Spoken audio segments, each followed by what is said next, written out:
మిత్రులారా, మీరు ఒక్క 10 నిమిషాలు నిశ్శబ్దంగా సావధానంగా వింటే మనం చాలా విషయాలు మాట్లాడుకోవాల్సిన అవసరం ఉంది. మన భువనగిరి, మన నల్గొండ జిల్లా భవిష్యత్తు ప్రణాళికలను మనం మాట్లాడుకొని నిర్ణయం తీసుకోవాల్సిన అవసరం ఉన్నది. మిత్రులారా, 15 నిమిషాలు సావధానంగా వినాల్సిందిగా మిత్రులను కోరుకుంటూ, నల్గొండ జిల్లా అన్న, భువనగిరి ప్రాంతమన్న సర్దారు సర్వాయి పాపన్న గౌడు మొట్టమొదట గుర్తొస్తాడు. దొడ్డి కొమరయ్య గుర్తొస్తాడు, చాకలి ఐలమ్మ గుర్తొస్తుంది, రావి నారాయణ రెడ్డి గుర్తొస్తాడు, బద్దం నరసింహారెడ్డి గుర్తొస్తాడు, మల్లు స్వరాజ్యం గుర్తొస్తుంది, ఆరుట్ల రామచంద్రారెడ్డి గుర్తొస్తాడు, ఆరుట్ల కమలాదేవి గుర్తొస్తుంది, ధర్మ భిక్షం గుర్తొస్తాడు, కొండా లక్ష్మణ్ బాపూజీ గుర్తొస్తాడు. ఆనాడు సోదరిమణి బెల్లి లలిత గుర్తొస్తుంది. భువనగిరి గడ్డ అంటే గుత్పల సంఘం పెట్టిన దొడ్డి కొమరయ్యను ఈ ప్రాంతం ఎప్పటికీ మరవదు. మిత్రులారా,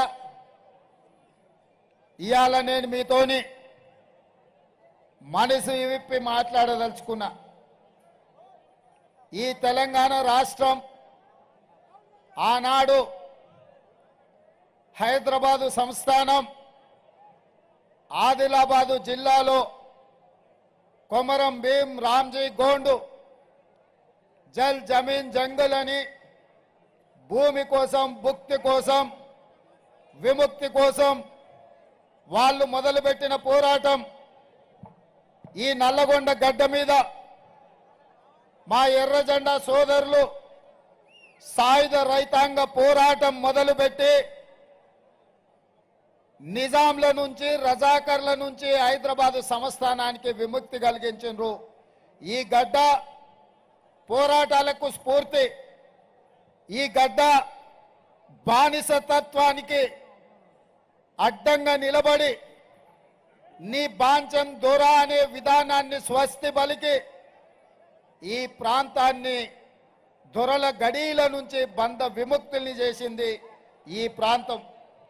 మరి ఇవాళ కుంభం అనిల్ రెడ్డి అధ్యక్షతన చామల కిరణ్ రెడ్డి పార్లమెంట్ నామినేషన్కి నాతో పాటు పెద్దలు కోమటిరెడ్డి వెంకటరెడ్డి గారు, కోమటిరెడ్డి రాజగోపాల్ రెడ్డి గారు, వేముల వీరేశం గారు, మందుల సామెల్ గారు, సోదరుడు మల్రెడ్డి రంగారెడ్డి గారు, కొమ్మూరు ప్రతాప్ రెడ్డి గారు, అదేవిధంగా జిల్లా పార్టీ అధ్యక్షులు, మండల పార్టీ అధ్యక్షులు, గ్రామ శాఖ అధ్యక్షులు, కాంగ్రెస్ పార్టీ కార్యకర్తలతో పాటు పెద్దలు, సిపిఐ నాయకులు, మల్లా పల్లా వెంకటరెడ్డి గారు, అదేవిధంగా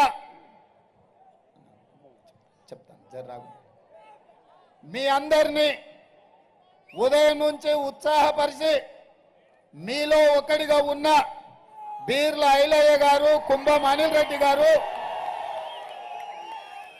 ఇంత పెద్ద కార్యక్రమాన్ని ఏర్పాటు చేసి భువనగిరి కోట కాంగ్రెస్ కంచుకోట నిరూపించినందుకు మీకందరికీ మనస్ఫూర్తిగా అభినందనలు. మిత్రులారా, ఇవాళ మీరు ఆలోచన చేయండి. పోటీలో నిలబడ్డ అభ్యర్థులు ఎవరు, వాళ్ళ గుణగణాలేంది, వాళ్ళు గతంలో ఎక్కడుండిరి, ఎట్లుండిరి, ఎన్నికల్లో గెలిస్తే వాళ్ళు చేసింది ఏంది ఒక్కసారి ఆలోచన చేయండి. 2009లో ఎట్లయితే ఆనాడు యువకుడుగా మీ అభిమాన నాయకుడిగా ఎదిగి 2009లో భువనగిరి పార్లమెంటు నుంచి మిత్రుడు రాజగోపాల్ రెడ్డి గారిని మీరు గెలిపిస్తే, మీ ఆశీర్వాదం తీసుకొని మీరండగా నిలబడితే ఢిల్లీ దద్దరిల్లేలా తెలంగాణ నినాదాన్ని వినిపించి పార్లమెంటును స్తంభింపజేసి సహచర పార్లమెంటు సభ్యులందరినీ కూడా తీసుకొని 2014లో తెలంగాణ రాష్ట్రాన్ని సాధించుకొని మీ గడ్డ మీద కాలు పెట్టిండు మీ బిడ్డ కోమటిరెడ్డి రాజగోపాల్ రెడ్డి. ఏ రోజు కూడా ఏ కష్టాలలో వచ్చినా నష్టాలలో వచ్చినా ఎవరు కన్నీళ్లతో వచ్చినా ఉన్నదంతా తీసిపెట్టి పంచిపెట్టి పేదవాళ్లకు సేవలు అందించి ఈ ప్రాంతంలో మీకు అండగా నిలబడి సొంతంగా ప్రాజెక్టుల కోసం కోట్ల రూపాయలు ఖర్చు పెట్టి ప్రభుత్వం ఇవ్వకపోయినా ఆస్తులు కరగబెట్టి ఈ ప్రాంతంలో మీ ప్రాజెక్టుల కోసం పనిచేసిన మీ బిడ్డ మీ అభిమాన నాయకుడు కోమటిరెడ్డి రాజగోపాల్ రెడ్డి. అదేవిధంగా తెలంగాణ రాష్ట్ర సాధనలో పదవులు పిల్లలు ప్రాణాలు పోతుంటే తెలంగాణ ప్రజలు పదవులు త్యాగం చేయాలని కోరుకుంటే కల్వకుంట్ల చంద్రశేఖరరావు గారు రాజీనామాల డ్రామాల మీద ఎలక్షన్ సెలక్షన్ కలెక్షన్ అని ఉప ఎన్నికలు తీసుకొచ్చి ప్రతిసారి ఎన్నికల బరిలో దిగి హైదరాబాద్లో ఉండే ఆంధ్రోలను బెదిరించి కోట్ల రూపాయలు మెక్కి అడవి పందిలాక టీఆర్ఎస్ వాళ్ళు బలిచిండ్రు. కానీ ఆనాడు ఉస్మానియా యూనివర్సిటీకి పోయి విద్యార్థులను కలిస్తే విద్యార్థులందరూ కలిసి ఎంకన్నతోటి ఎంకన్నా నువ్వు తెలంగాణ కోసం మంత్రి పదవి రాజీనామా చేయి, తెలంగాణ ఎట్లా రాదో చూద్దామంటే మీ అభిమాన నాయకుడు కోమటిరెడ్డి వెంకటరెడ్డి గారు ఆనాడు మంత్రి పదవిని త్యాగం చేసి నల్గొండ గడ్డ మీద ఆమరణ నిరాహార దీక్ష చేసి చావు నోట్లో తలకాయ పెట్టి తన ప్రభుత్వమైన తన అధిష్టానాన్ని కూడా తెలంగాణ కోసం ఎదిరించి నిలబడి తెలంగాణ రాష్ట్రాన్ని సాధించిండు. ఆయన ఎంకన్నా చెప్పిండు మళ్ళీ తెలంగాణ రాష్ట్రంలోనే ఏదైనా పదవి తీసుకుంటా ఉమ్మడి రాష్ట్రంలో సమైక్య పాలనలో నాకు మంత్రి పదవి వద్దు అని ఆనాడు కొండా లక్ష్మణ్ బాబూజీ ఎట్లా త్యాగం చేసిండో ఈనాడు కోమటిరెడ్డి వెంకటరెడ్డి మంత్రి పదవికి రాజీనామా చేసి మీ నల్లగొండ పౌరుషాన్ని మీ పోరాట పటిమను కోమటిరెడ్డి వెంకటరెడ్డి గారు ఇవాళ నిరూపించను. వాడెవడో సన్నాసి భూమికి మూరడు లేడు ఎంకన్నా మస్క కొడుతుండు మంత్రి పదవి కోసం రాజగోపాల్ మస్క కొడుతుండు అంటారు. ఆ సన్నాసికి ఒక్క మాట చెప్పదలుచుకున్నా నేను. దొరగారి గడిలో సారాలో సోడా పోసి కాదు వాళ్ళు వచ్చింది. కోమటిరెడ్డి బ్రదర్స్ రక్తాన్ని చెమటగా మార్చి భుజాలు కాయలు కాసేలా 3 రంగుల జెండాను మోసి నాయకులుగా ఎదిగినరు. నల్గొండ సమస్యల మీద కొట్లాడి అధిష్టాన్ని ఒప్పించి మెప్పించి ఇవాళ వాళ్ళు ఈ బాధ్యతలో ఉన్నారు. వాస్తవంగా నాతో పాటు ఎవరైనా ముఖ్యమంత్రి పదవికి అర్హత ఉందంటే అది కోమటిరెడ్డి వెంకటరెడ్డి గారికి అని చెప్పి నేను మనస్ఫూర్తిగా చెప్తున్నా. ప్రత్యేకమైన సందర్భంలో పార్టీ నిర్ణయంతో నాకు ముఖ్యమంత్రి పదవి ఇచ్చిండ్రు. ఈ పదవిని నేను బాధ్యతగా చూసిన తప్ప అహంకారంతో ఈ కుర్చీలో నేను ఏ రోజు కూడా ఒక్క నిమిషం ఒక్క గంట కూడా కూర్చోలే.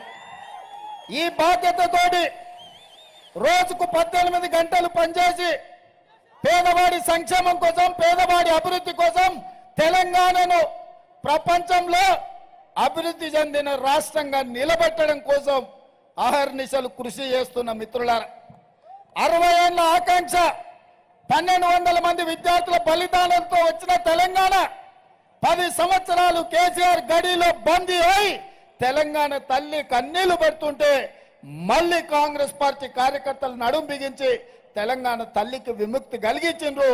ఆ సమస్యల్ని పరిష్కరించాలి అని ఇవాళ నేను బయలుదేరిన. మిత్రులారా, నా ఇంటికి వచ్చిన లీడ ఈ స్థానిక మున్సిపల్ చైర్మన్ కావచ్చు, జిల్లా పార్టీ అధ్యక్షుడు కావచ్చు, చాలా మంది కార్యకర్తలు మీ యాదగిరిగుట్ట ఎంపీపీ కావచ్చు, ఎంపీటీసీలు కావచ్చు, సర్పంచులు కావచ్చు, జడ్పీటీసీలు కావచ్చు, ముఖ్యమంత్రి కాకంటే ముందు మీరెట్లా బాజాప్తా నా ఇంట్లోకి వచ్చి కలిసిపోయినరో ముఖ్యమంత్రి అయినాక కూడా అట్లనే వచ్చి కలిసినరా లేదా మిత్రులారా? రోజు ఉదయం 1000 నుంచి 1500 మందిని కలిసి వాళ్ళు చెప్పేది విని వాళ్ళ సమస్యల్ని ప్రభుత్వం పరిష్కరించగలిగిన దిశగా ఈ రోజు మన ప్రభుత్వంలో ప్రజాపాలన జరుగుతుంది. మిత్రులారా, ప్రగతి భవన్ ప్రజల సొమ్ముతో కట్టింది. ఒక గడిగా చుట్టుముట్టు ముళ్ళ కంచెలేసి తెలంగాణ ప్రజల్ని నిషేధిస్తే ఏ సమయానికి ఎల్పీ స్టేడియంలో ప్రమాణ స్వీకారం ప్రజాప్రభుత్వం చేస్తుందో అదే సమయంలో గడీల గోడలు బద్దలు కొట్టి ప్రజలకు బాజాప్తా బార్ల గేట్లు తెరిచిపెట్టి బలైన వర్గాల ఆదర్శ దైవం జ్యోతిరావు పూలే పేరు అక్కడ పెట్టిన మాట వాస్తవం కాదా కాంగ్రెస్ ప్రభుత్వం అని నేను అడుగుతున్నా. నేను ఇవాళ అడుగుతున్నా, ఆనాడు అవసరం ఉన్నప్పుడల్లా మా కమ్యూనిస్టు సోదరులని అడుక్కొని కడుపులో తలకాయ పెట్టి కాళ్ళకు దండం పెట్టి కార్యం ఎల్లదీసుకొని కరివేపాకులాగా కమ్యూనిస్టు సోదరుల్ని పక్కన పెట్టిన వాట వాస్తవం కాదా? ఏ రోజైనా కమ్యూనిస్టు సోదరులకు కనీసం మర్యాద ఇచ్చే ఆలోచన ఎప్పుడైనా చంద్రశేఖరరావు చేసిందా? ఇవాళ మనం సిపిఎం కావచ్చు, సిపిఐ కావచ్చు, కోదండరాం గారు కావచ్చు, పార్టీ తరఫున ఢిల్లీ నాయకులు ఇక్కడ ఉప ముఖ్యమంత్రి గారు వాళ్ళ కార్యాలయానికి వెళ్ళి ఇండియా కూటమి ఈరోజు కలిసి ఉండాలి, నరేంద్ర మోడీ ప్రభుత్వం నడుము విరగొట్టాలి అని చెప్పి గౌరవప్రదంగా వాళ్ళతోని సంప్రదించి ఇవాళ వాళ్ళ మద్దతు కూడగొట్టిన మాట వాస్తవం కాదా? ఒకవేళ ఏదైనా విషయాలలో వాళ్ళతోని భిన్నాభిప్రాయాలు ఉన్నా ఏ రోజు కూడా కమ్యూనిస్టు సోదరులను అవమానించే విధంగా కించపరిచే విధంగా కాంగ్రెస్ ఎప్పుడన్నా అట్లాంటి వ్యవహారం చేసిందా? ఈరోజు మా కమ్యూనిస్టు సోదరులను ఆలోచన చేయమని నేను అడుగుతున్నా. ఇవాళ ప్రత్యేకమైన సందర్భం దేశంలో దాపురించింది. నరేంద్ర మోడీ దెబ్బకు ప్రజాస్వామిక వ్యవస్థలన్నీ, పార్లమెంటు వ్యవస్థలన్నీ కుప్పగూలిపోయి సుప్రీంకోర్టులు కావచ్చు, ఎన్నికల సంఘాలు కావచ్చు, ఈరోజు ఏ వ్యవస్థలు కూడా ఈడీ, ఇన్కమ్ ట్యాక్స్, సిబిఐ అన్నిటిని చెరబట్టి ఈరోజు దేశాన్ని విధ్వంసం చేసి మోడీ ఆక్రమించుకోవాలనుకుంటున్నాడు. అందుకే డాక్టర్ బాబాసాహెబ్ అంబేద్కర్ రచించిన రాజ్యాంగాన్ని కాపాడాలి అంటే ఈరోజు ఇండియా కూటమి ఈ దేశంలో గెలవాలి, రాహుల్ గాంధీ గారు ఈ దేశానికి ప్రధానమంత్రి కావాలి అన్న ఆలోచనతోటి ఇవాళ మేమందరం కలిసికట్టుగా మీ ముందరికి వచ్చినాం. నా విజ్ఞప్తి ఒక్కటే మా కమ్యూనిస్టు సోదరులకు, ఏమైనా విషయాలు ఉన్నా మనందరం కలిసి కొట్లాడదాం. ఈరోజు మనందరం కలిసి బీఆర్ఎస్ను, బీజేపీని బొందబెట్టాలి. బీఆర్ఎస్కు ఒక్క సీట్ ఏమన్నా వచ్చినా ఢిల్లీకి పోయి మోడీకే తాకట్టు పెడతాడు. గత 10 సంవత్సరాలలో ఏ అవకాశం వచ్చినా, ఏ బిల్లు పెట్టినా బీఆర్ఎస్ బీజేపీలకే మద్దతు పలికింది.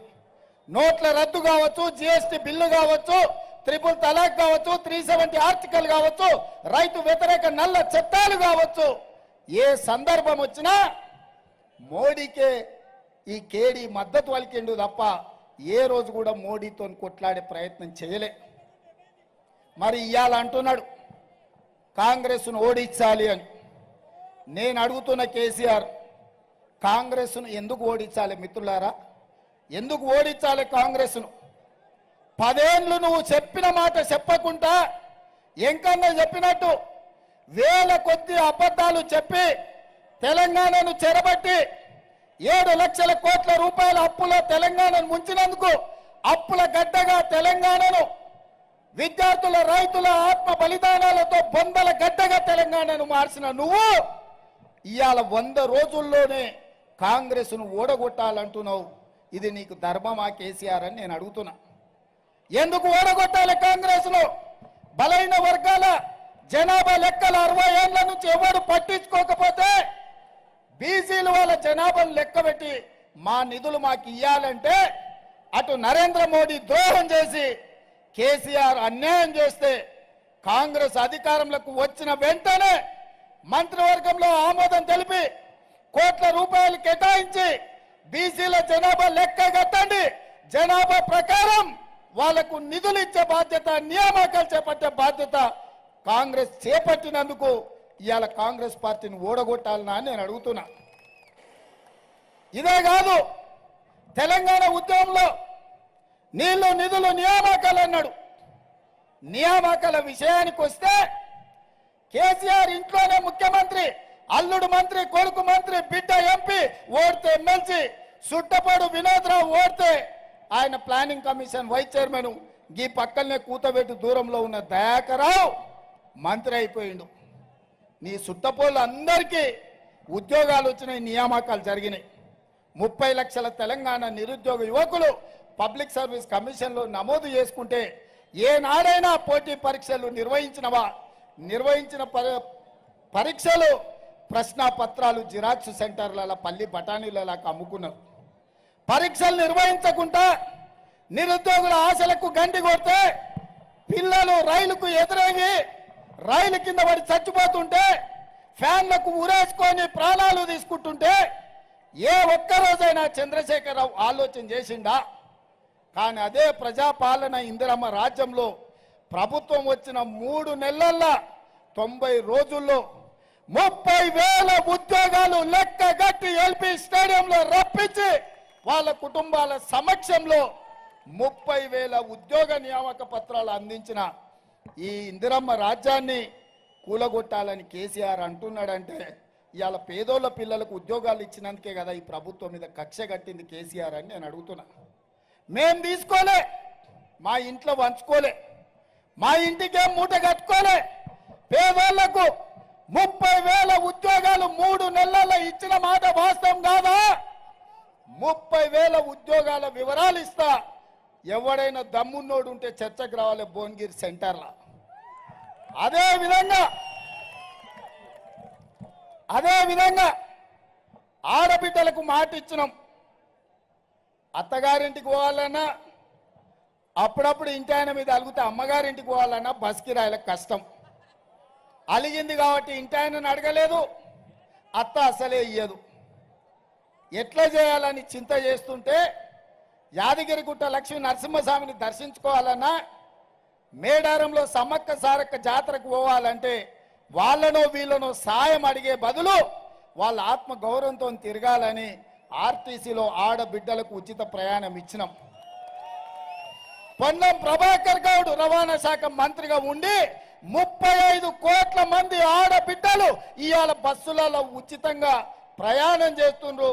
అనా పైసా లేకుండా బాజాప్తా బస్సు ఎక్కి ఎక్కడ కావాలంటే అక్కడ చెయ్యి ఆపుతురు, మా అక్కలు ఎక్కుతురు, ఎక్కడ కావాలంటే అక్కడ బస్సు ఆపి దిగిపోతురు.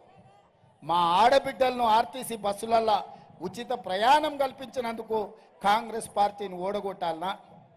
ఒకవేళ కాంగ్రెస్ ఓడిపోతే ఆడబిడ్డలకు ఉచిత బస్సు ప్రయాణం ఆగిపోతుంది కదా, మా అక్కలకు మా చెల్లెళ్ళకి ఈ విషయం తెలియదా?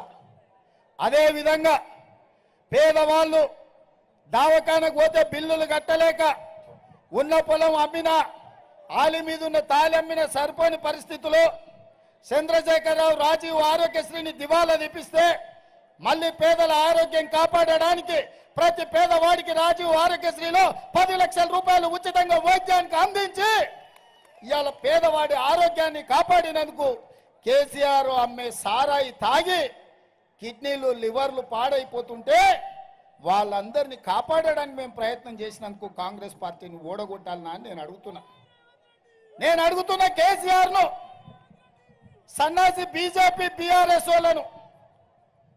మేము ఆడబిడ్డల కన్నీళ్లు తుడవడానికి, కట్టెలపై కష్టాలు తీరవడానికి ఆనాడు గ్యాస్ పోయి సిలిండర్ దీపం పథకం కింద సోనియమ్మ ఇచ్చింది. 400 రూపాయలకే సిలిండర్ ఇచ్చింది. మోడీ కేడీ కలిసి ఏం చేసిరా? 1200 చేసిరు. ఏమక్క అవునా కదా? 1200 కాలే. పాదయాత్రల ప్రజలు వచ్చి ఆడబిడ్డలు వచ్చి 1200 ఆయన సిలిండర్ ఎట్లా కొనాలి, కష్టమంతా దానికే పోతుందంటే ఆలోచన చేసి ఆడబిడ్డలకు పేదవాళ్లకు 500 రూపాయలకే సిలిండర్ ఇస్తామని ఇవాళ 40 లక్షల కుటుంబాలకు 500 రూపాయలకే సిలిండర్ ఇస్తున్నందుకు ఇవాళ కాంగ్రెస్ పార్టీని ఓడగొట్టాలనా అని నేను అడుగుతున్నా. అదేవిధంగా డబుల్ బెడ్రూమ్ ఇళ్ల పేరు మీద కథలుగా చెప్పి అల్లుడు వస్తే ఆడ ఉంటాడు, కొడుకు కోడలు ఉంటే ఆడవంటారు, గొర్రెపిల్ల మేకపిల్ల ఉంటే ఏడగట్టేస్తారు అని ఊరిచ్చిండు. ఆనా పిల్లంటల కోట శ్రీనివాసరావు ఊరించినట్టు గద్ద ముక్క ఆయన. ఎవరికన్నా వచ్చినావే మా సోదరులు నడుతున్న డబుల్ బెడ్రూమ్ ఇల్లు వచ్చిందా?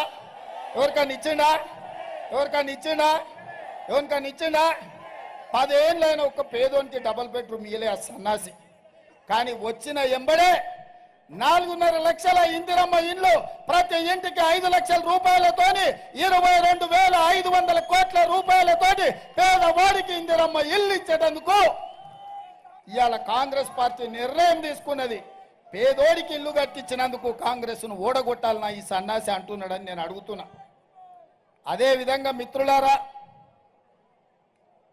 5 పథకాలు, ఆర్టీసీ బస్సు ఉచిత ప్రయాణం, రాజీవ్ ఆరోగ్యశ్రీ పథకం, 500 రూపాయలకే సిలిండర్, 200 యూనిట్లు ఉచితంగా పేదవాళ్లకు 0 బిల్లు, ఇవాళ ఉచిత కరెంటు, ఇందిరమ్మ ఇండ్లు, 30,000 ఉద్యోగాలు, బీసీ జనాభా లెక్కలు, ఇన్ని పనులు 100 రోజుల్లో చేసినాం. 100 రోజుల్లో ఇన్ని పేదల కోసం సంక్షేమ పథకాలు. ఈరోజు పేదవాళ్ళను ఆదుకోవడానికి కాంగ్రెస్ ప్రయత్నం చేస్తుంటే కొత్తగా వచ్చిన ప్రభుత్వం 6 నెలల సంసారం చక్కగా జరగని అని అంటాడా? లేకపోతే పిల్లి శాపనార్థాలు పెట్టినట్టు ఇది కూలిపోతుంది, ఇది పడిపోతుంది అంటున్నా. నీ అయ్యా జాగిరా, ఇది మన ఫుల్ బాటిల్ అనుకుంటున్నా బిడ్డ, కూలనికే పడనికే లాగుల తొండలిడిచి కొట్టిపిస్తా మా నల్లగొండ సోదరులతోటి బిడ్డ నువ్వు అనుకుంటున్నావు.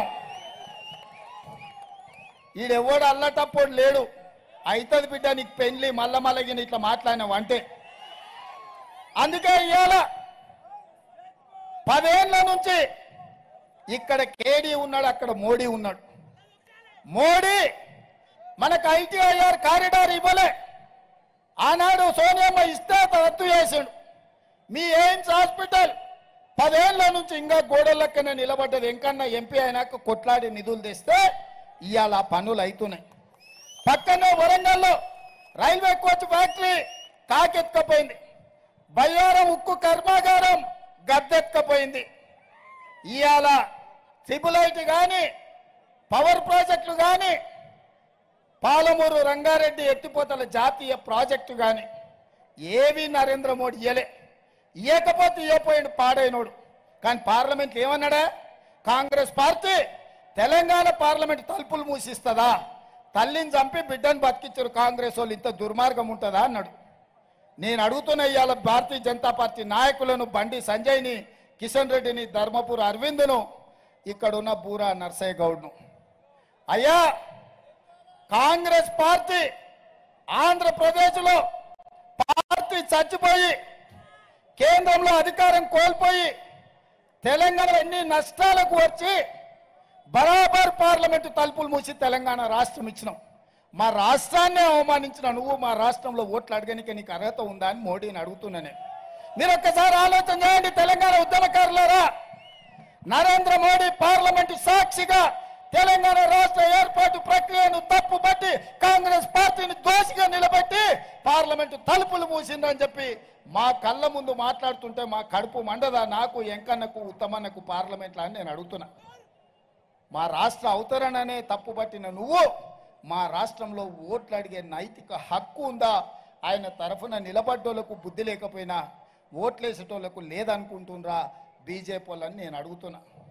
అందుకే మిత్రులారా, ఇవాళ పాపం క్యామ మల్లేసి నాకు మంచి మిత్రుడే, క్యామను ముందల పెట్టిండు, వెనకంగా బూర ఊతున్నాడు కేసీఆర్. మోసం, గొల్ల కురుమల్ని మోసం చేస్తుండు. గెలిచేటప్పుడేమో బిడ్డ కొడుకుని పెట్టుకుంటాడు, ఓడేటప్పుడేమో గొల్ల కురుమల్ని పెడతాడు, ఓడగొట్టడానికి మోసం చేయడానికి. వెనకాల గూడు పుటాని జరుగుతుంది. బిడ్డకి బెయిల్ కావాలంటే భువనగిరిలో బీఆర్ఎస్ బీజేపీకి మద్దతు ఇవ్వాలంట. అదే విధంగా మా యాదవ్ సోదరులు అంటున్నారు 3 ఏళ్ల కింద మా డీడీలు కట్టుకుంటూ మా సొమ్మంతా మిత్తి 2 అంతలు అయిందని. అందుకే వంగబెట్టి ఒక గొంతు గుద్ది గొర్రెకు తుప్పుడ తీసినట్టు తీయాలి టీఆర్ఎస్ వాడు ఎవడన్నా ఊర్లోకి వస్తే. ఎంకన్నా చెప్పంగానే ఒక్క నిమిషం కూడా ఆలోచన చేయలే. మొదటిసారి ఎమ్మెల్యే అయిన టికెట్ అప్పుడు ఎంకన్ననే చెప్తే బీర్ల ఐలయ్యకు టికెట్ ఇచ్చినాం 50,000తో గెలిపించింది. గెలిచిన తర్వాత నా దగ్గర నాకు కుర్వ సోదరులు అన్నదమ్ముల లాకుంటారు, యాదవులు నాకు బాగుంటారు, నువ్వు విప్ ఇయ్యాలే, ఆయనకు బుగ్గకారు ఇయ్యాలన్నాడు. ఎంబడే విప్పిచ్చి బీర్ల ఐలయ్యకు బుగ్గకారు ఇప్పించి పంపించిన. అదే విధంగా కుర్మలకిస్తే మరి యాదవుల సంగతి నన్మ యాదవ్ సోదరులు వచ్చారు. అరే నీ అమ్మ మళ్ళీ అట్లెట్లరా అని అనిల్ నువ్వు ఇవాళ రాజ్యసభ ఎంపీ చేసిన, పిల్లగాన్ని చేసిన, మీకు తెలుసు కదా. మా పొన్నం ప్రభాకర్ గౌడ్ను మంత్రిని చేసిన, మా మహేష్ గౌడ్ను ఎమ్మెల్సీ చేసిన. చేయలేదా? చేసినావా? చేయలేదా? మా మాదిగ అట్లూరు లక్ష్మణ్ నువ్వు విప్పు చేసిన, మా రామచంద్ర నాయకును విప్పేసిన. ఏ లేదా మిత్రులారా? మా ఆది శ్రీనివాసును మున్నూరు కాపును విప్పు చేసిన. ఇంతకంటే సామాజిక న్యాయము బలహీన వర్గాల కోసం అండగా నిలబడేటోళ్ళు ఎవరన్నా ఉన్నారా అని నేను అడుగుతున్నా మిత్రులారా. అదే విధంగా ఇవాళ పాల్వాయి రజనీ కుమారి మీ నకరేకల్ ప్రాంతము పబ్లిక్ సర్వీస్ కమిషన్ లో మెంబర్ చేసినాం. ఇవాళ మీ మాదిగ బిడ్డ సర్వే సత్యనారాయణ బిడ్డ ఇవాళ సిఎంపీసీలో ఐఏఎస్ ఆఫీసర్ గా ఉన్నది. ఇవాళ పక్కనున్న సిరిసిల్ల రాజయ్యను ఇవాళ ఫైనాన్స్ కమిషన్ చైర్మన్ గా ఒక మాదిగ బిడ్డను అపాయింట్ చేయించిన, నేను పోయి మాట్లాడి ఢిల్లీలో. అదే కాదు, దామోదర్ రాజనరసింహ నేతృత్వంలో ఏబిసిడి వర్గీకరణ సుప్రీంకోర్టులో వాదించడానికి ఉద్దండులైన న్యాయవాదులను పెట్టి దామోదర్ రాజనరసింహ గారి నేతృత్వంలో ఇవాళ కేసు కొట్లాడి మీకు ఏబిసిడి వర్గీకరణ చేయాలంటున్నా. ఇన్ని మంచి పనులు చేసినాక కాంగ్రెస్ పార్టీని ఓడగొట్టాలని వీళ్ళు అంటున్నారని నేను అడుగుతున్నా ఒకటే మాట. 10 ఏళ్ళు వీడున్నాడు, 10 ఏళ్ళు ఆయన ఉన్నాడు. 10 ఏళ్లలో వాళ్ళు ఎలగబెట్టండి. 100 రోజుల్లో మనం మంచి పనులు చేస్తుంటే కాంగ్రెస్ పార్టీ కార్యకర్తలు 20, 30, 50 కేసులు కట్టుకొని కష్టపడి తమ రక్తాన్ని ధారపోసి ఇవాళ ఇందిరమ్మ రాజ్యం తెస్తే పడగొట్టాలన్న ఆలోచన చేస్తుండ్రు, కుట్రలు కుతంత్రాలు చేస్తున్నారు మిత్రులారా. అందుకే ఈ ఎన్నికలు అత్యంత కీలకం. అసెంబ్లీ ఎన్నికల్లో మీరు 2,82,000 మెజార్టీ ఇచ్చిందని మా వెంకన్నయ్య మా రాజగోపాల్ అని చెప్తున్నాడు. ఇవాళ పోటీ బీజేపీ వాడు బీఆర్ఎస్ వాడు కాదయా. ఆ పక్కల నల్గొండలో ఉత్తమ్ కుమార్ రెడ్డి గారు, జానారెడ్డి గారు ఉన్నారు. మరి పక్కన కోమటిరెడ్డి వెంకటరెడ్డి గారు, కోమటిరెడ్డి రాజగోపాల్ రెడ్డి గారు ఉన్నారు. వీళ్ళిద్దరూ డబుల్ ఇంజన్ కాంగ్రెస్ కు. రాజగోపాల్ వెంకటరెడ్డి కాంగ్రెస్ కు డబుల్ ఇంజన్. ఇవాళ డబుల్ ఇంజన్ మాట ఇచ్చింది 3 లక్షల మెజార్టీ తెచ్చి చామల కిరణ్ ఇవాళ ఎంపీగా ఎన్నుకుంటామని. చామల కిరణ్ అత్యధిక మెజార్టీతో గెలిపించండి. మీ మూసీ ప్రాజెక్టు పూర్తి చేసే బాధ్యత 50,000 కోట్లతో మూసీ ప్రక్షాళన చేసి నల్గొండ జిల్లాకు కాలుష్యం నుంచి విముక్తి కలిగించే బాధ్యత నాది. గంధమల్ల ప్రాజెక్టును పూర్తి చేసే బాధ్యత నాది. బ్రాహ్మణ వెళ్ళి ఎంకన్న సొంతూరులో ప్రాజెక్టును పూర్తి చేసే బాధ్యత నాది. ఎస్ఎల్బీసీ 2005లో ఎంకన్న రాజశేఖర రెడ్డి గారితో కొట్లాడి తీసుకొచ్చిండు. 34 కిలోమీటర్లు మొత్తం సొరంగం దువ్విండ్రు. ఇంకా 10 కిలోమీటర్లు దువ్వితే పూర్తయ్యేదాన్ని దరిద్రుడు 10 ఏళ్ళ నుంచి తవ్వకుట్టి ఇడిచిపెట్టాడు. ఇవాళ నల్గొండ ఫ్లోరైడ్ ఎవరి పాపం? నీ పాపం కాదా? 10 ఏళ్ల కింద ఒకవేళ తెలంగాణ రాగానే ఎస్ఎల్బి పూర్తి చేసి ఉంటే 3 లక్షల ఎకరాలకు సస్యశ్యామలమై ఫ్లోరైడ్ భూతం శాశ్వతంగా భూస్థాపితమవుతుండే. ఎస్ఎల్బిసిని పండబెట్టింది నువ్వు కాదా సన్నాసోడా అని నేను అడుగుతున్నా. పిలాయి కాలువ గురించి మా అనిల్ అంటుండు, బునియాది కాలువ గురించి మా అనిల్ చెప్తుండు, ధర్మారెడ్డి కాలువ గురించి మా అనిల్ చెప్తుండు, పిలాయిపల్లి చెప్పిన దిండి. ఈ ప్రాజెక్టులన్నీ మరి పూర్తి చేయాలి. 4.5 ఏళ్ళు మనమే ఉంటాం కదా మిత్రులారా. ఇప్పుడు ఎన్నికైంది అయితే 4.5 ఏళ్ళు కదా. మరి 4.5 ఏళ్ళలో ఇవన్నీ పూర్తి చేయాలంటే మీ తరఫున కొట్లాడే సిపాయి ఒకటి ఉండాలనా? అనుమతులు తేవాలంటే పార్లమెంట్లో మాట్లాడేటోడు ఉండాలనా? ఇప్పుడు గోపాలాన్ని ఇక్కడనే ఉండే, ఇంకా ఇక్కడనే ఉండి నాతోని కుడి భుజం ఎడం భుజంగా.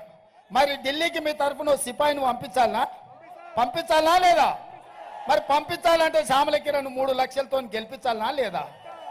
అప్పుడు ఏమైతుంది? డబుల్ ఇంజన్ కాదు, ట్రిపుల్ ఇంజన్ సర్కార్ అవుతుంది భువనగిరికి. ఈ ట్రిపుల్ ఇంజన్ మీ భువనగిరి సమస్యలు తీరుస్తుంది. ఈ ట్రిపుల్ ఇంజన్ భువనగిరికి ఐటీ పరిశ్రమలను తీసుకొస్తుంది. యాదాద్రి పేరు మళ్ళీ యాదగిరి గుట్టగా మార్చే బాధ్యత మనది. ఆనాడు ఆటోలు పైకి పోకుండా కార్లున్న దొరలే పోవాలంటే పేదోళ్ళ కోసం ఐలే చెప్పంగానే ఎంకన్న ఆటోలను పైకి వదిలేండి. ఇవాళ పైలో కూడా భక్తులకు నిలువ నీడ లేదు, నడుస్తుంటే కాళ్ళు గాలి పరిస్థితి. దాన్ని కూడా అర్ధాంతరంగానే అట్లా గాలికి వదిలేండి.